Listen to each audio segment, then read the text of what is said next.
Este trabajo surgió en el año pasado, es un trabajo que hicimos en el 2014 con el Instituto de Economía, a partir de una iniciativa del Programa de Naciones Unidas para el Medio Ambiente.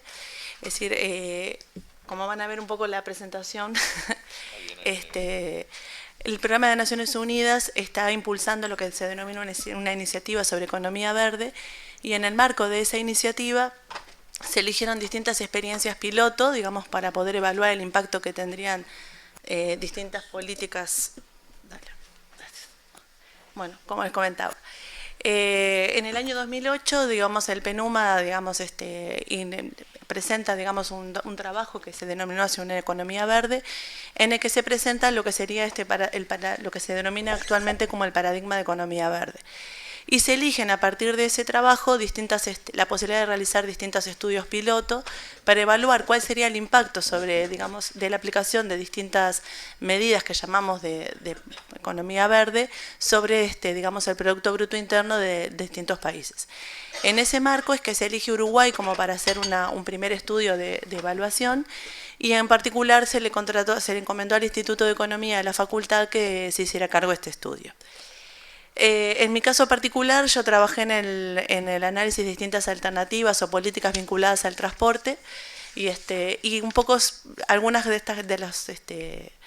los principales aspectos que surgieron durante el estudio es un poco lo que tenía interés en presentarles, tratando de focalizar fundamentalmente en el sector de transporte de pasajeros, pensando un poco en lo que es la temática del seminario y, bueno, la vinculación que puede tener con el proyecto. Un poco en forma general para ubicarnos de qué hablamos del transporte, o sea, es el transporte en realidad a nivel agregado,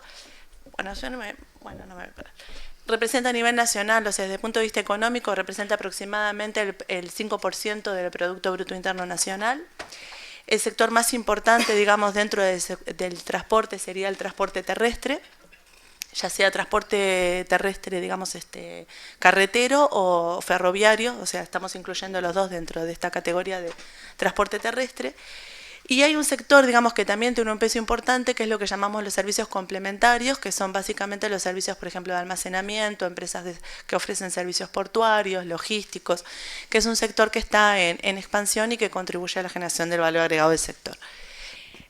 Para ubicar un poco, digamos, en perspectiva la importancia del sector del transporte, digamos, acá lo que estaríamos presentando es cuál ha sido la evolución del valor agregado bruto del transporte con relación a la evolución del Producto Bruto Interno.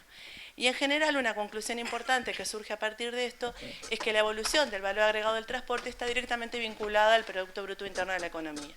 Desde dos puntos de vista. Por un lado, porque la demanda de transporte, por ejemplo, para el transporte de carga, es lo que podemos llamar una demanda derivada, es decir, al crecimiento de la actividad económica es esperable una mayor demanda de los servicios de transporte. Y por otro lado, también desde el punto de vista del sector residencial, porque, digamos, en la medida que existe un crecimiento del ingreso, medido a través del Producto Bruto Interno, esto también implica una demanda del transporte particular de pasajeros y del transporte también de colectivo de pasajeros. ¿Sí? Lo que podemos ver acá es que, digamos, en términos generales, el transporte representa prácticamente un poquito más del 30% del consumo total de energía, del consumo final de energía, y el 70% del consumo total de derivados, en particular en el año 2013. ¿Sí? Es decir, que es un sector, digamos, o sea, prácticamente, digamos, el 70% del consumo de derivados está asociado en Uruguay al transporte. El otro tema que me parece que es importante, ya pensando un poco en ustedes en realidad, un poco ordenado, representaría el consumo de energía del sector residencial, digamos, representaría el consumo del transporte. No todo el consumo del transporte lo podemos vincular a consumo residencial, pero como vamos a ver un poquito más adelante, aproximadamente el 70% de ese consumo de transporte lo podemos vincular al sector residencial, ya sea transporte digamos, el consumo de energía asociado a vehículos de uso particular, como el transporte colectivo de pasajeros y mediana y larga distancia. ¿Sí? En este caso, nosotros lo que hicimos fue tratar de identificar cuáles serían los problemas más relevantes dentro del transporte de pasajeros, y priorizamos algunos de estos problemas. Para cada uno de estos problemas fue que identificamos algunas políticas o medidas. Es decir, esto no implica que sean los únicos problemas que uno puede identificar, sino que los que fueron priorizados en el estudio.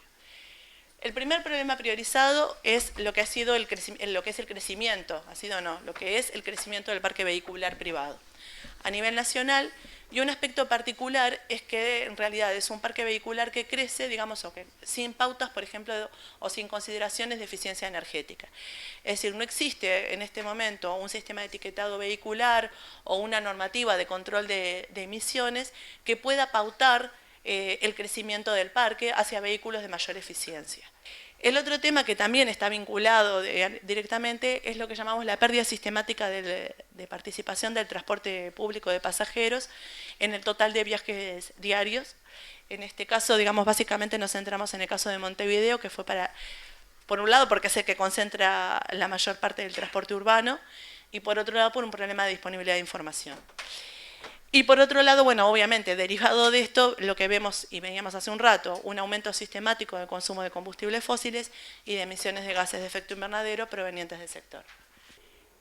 Alternativas tecnológicas para poder mejorar la eficiencia en el uso de energía en el transporte existen alternativas tecnológicas muy diversas que pasan desde la sustitución por fuentes, digamos, más eficientes desde el punto de vista energético, más limpias, como podrían ser, por ejemplo, los vehículos híbridos, vehículos eléctricos, con distinto grado de desarrollo y factibilidad, ¿verdad? O sea, esa es otra discusión, pero existen. Otra alternativa posible son los biocombustibles.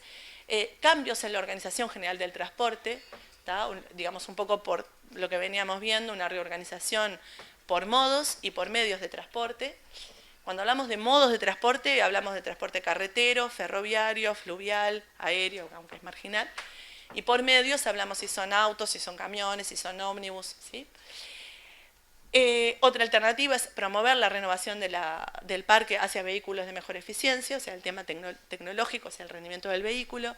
Cambios en la modalidad de uso del vehículo, es decir, las técnicas de conducción. Incorporación de pautas o normas ambientales para restringir niveles de emisiones, en la medida que el nivel de emisiones está directamente vinculado al consumo de energía. Los impactos esperados, digamos, están vinculados a esto, ¿verdad? A lo que veíamos hace un rato, mejorar el factor de ocupación del sistema de transporte público, reducir lo que sería la circulación de vehículos de uso particular y con esto reducir el impacto sobre la congestión urbana, reducir los tiempos de viaje, un menor impacto sobre la infraestructura vial, porque estamos pasando a hacer un menor uso de la red, reducción de las inversiones anuales en infraestructura vial, reducción de consumo de combustible, es decir, lo que es interesante además del transporte, y que yo creo que en eso también ayuda a la viabilidad de las políticas, es que los impactos no son solo en términos de consumo de energía, sino que hay toda otra serie de impactos o de beneficios adicionales que es necesario incorporar en la evaluación de las políticas y que los viabilizan, ¿no? Esto es a modo de ejemplo. La otra política que consideramos fue el impacto de la implementación de un sistema de etiquetado, etiquetado vehicular. En este caso nosotros trabajamos con la hipótesis como de que un 30% del parque, digamos, se va renovando y al año 2030 teníamos vehículos de mejor eficiencia. Y lo que es importante, más allá del etiquetado en sí, de que esto pauta o ayuda a ir incorporando pautas de eficiencia en el parque, es que también permite diseñar toda una serie de instrumentos adicionales que también contribuyen a desestimular el uso del transporte particular. En realidad esto fue, digamos, un ejercicio como para poder evaluar el impacto posible de algunas medidas de política, pero la conclusión fuerte es que en realidad lo que vemos que, por ejemplo, que solo con una medida de mejora de gestión, es decir, en ausencia de infraestructura o medidas más duras para desestimular el uso del transporte particular, en realidad no tenemos un impacto significativo. O sea, si bien logramos reducir el consumo, y es importante porque lo estamos haciendo sin inversión prácticamente, en realidad para tener una reducción más potente, digamos, en el consumo, deberíamos pasar a medidas que, digamos, que contribuyan fuertemente a desestimular el uso particular.